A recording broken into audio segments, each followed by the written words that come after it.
Hello, today in this video we are going to discuss about list. List is basically a standard library to doubly linked list. So you don't have to write a very large code like you do in doubly linked list or linked list. You simply use the standard library list to perform various operations. This is a similar to vector map which you have studied. Now let's start discussion about it. So the header file for the list is include list. Okay, this is the header file for the list. Now let's start writing the code.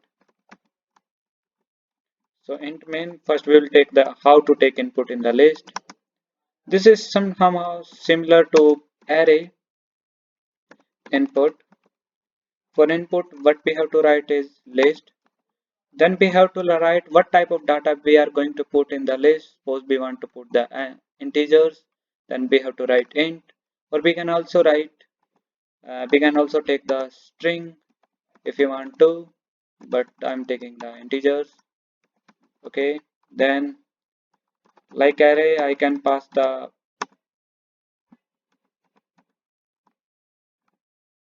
integers like 1 2 comma 3 comma 4 comma 5. This is passing the input instantaneously, or you can take it from the user also, like you can define list. Oh, I had not defined the name of the list. Let will list name is list 1, and then after that list integer, and let's name is list 2. Then run a for loop. L is equal to integer I is equal to 0 comma I less than. Suppose you want to give 5 inputs, and then define an integer k, k1 sin k1, and then push back that item into list 2. I have given gap, there is not a gap in this. List 2 dot push back,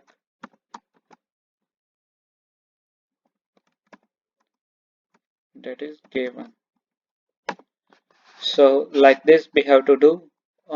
This is two method. You can take input from the user, or you can directly pass the input in the starting of that. So I'm taking the first case. Now let's perform various operation. First we will look how we can add element in the list from in the beginning, or we can add the element in the end. So addition of elements. So first we will add in the beginning. So what we have to write is list1 dot push function. What we have to write, we have to write whether we have to add element in the at the back, or we have to add the element in the front. So that means adding the element in from the in front, that is in the left side of the one, or adding the element in the back, that is adding the element at the after the 5. So what we have to write, push at back, that is you can add 100, and moreover list 1 dot push back at backside, that is 90. Similar to, you can write front.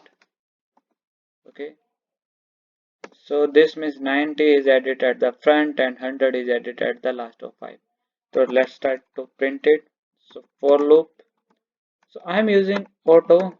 Basically it work for the container, because list is a container like the vector. So what we have to write is auto, let any element, any number present in it, we call it I, and it is present in a container which name is list 1. So any element which we call I present in the list 1, we have to print it. So cout I, and like this. Okay, and and line. Okay, I will now let's try to run it.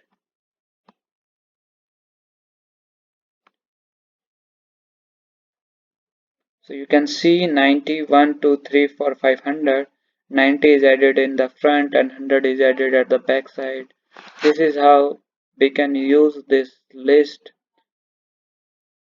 post back and post front function. We can also remove the front and back element by using the pop function. Okay, so what we have to write is list one dot pop. From where we want to delete from the front, then we have to write front. So let's suppose and now let's try to run this program, and you can see that front element 90 is deleted. Similarly, you can also delete last element. So what you have to write is pop from the back side, pop back, and now try to run it. You will see that 100 will be removed, and you can see that 100 is removed and 90 is also removed. Suppose you want to delete a particular element which is very difficult in, I say this is bit difficult in the array and vector, because you have to suppose 1, 2, 3, 4, 5, and you want to delete the 3, then you have to delete 3 and you have to left shift all the element, like 4 you have to shift left, 5 you have to shift left one position, so that your final array will become 1, 2, 4, sorry, 4 and 5. But you have do not have to this in list. You can directly use the function remove. Okay, so let's talk about it. So what you have to write is list one dot remove, and which element you want to remove. Suppose you want to remove 3. Okay, and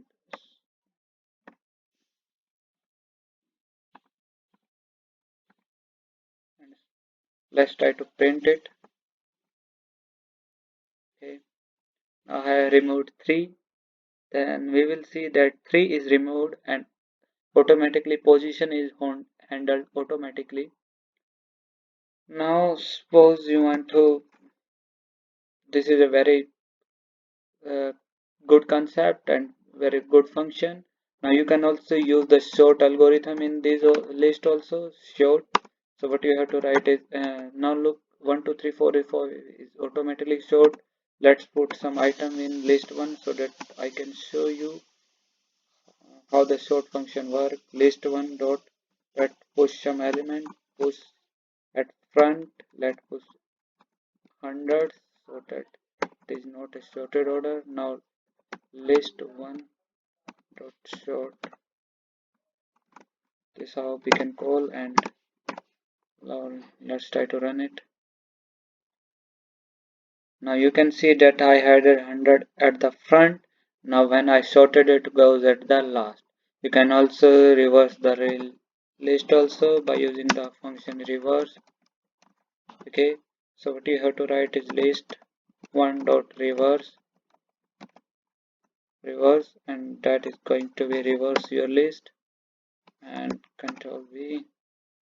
Now you can see that the list is reversed. So this type of function you can directly perform on the list, which is very difficult in the linked list, because you have to make all the function insertion, deletion from the front, from the back on particular element. So I hope this is very useful standard library. Hope you like the videos. Please subscribe our channel and also stay tuned, because I am going to make videos on another standard libraries, and moreover I am also going to discuss about list in coming videos, how we can use this list library in the graph. So thank you for watching the video.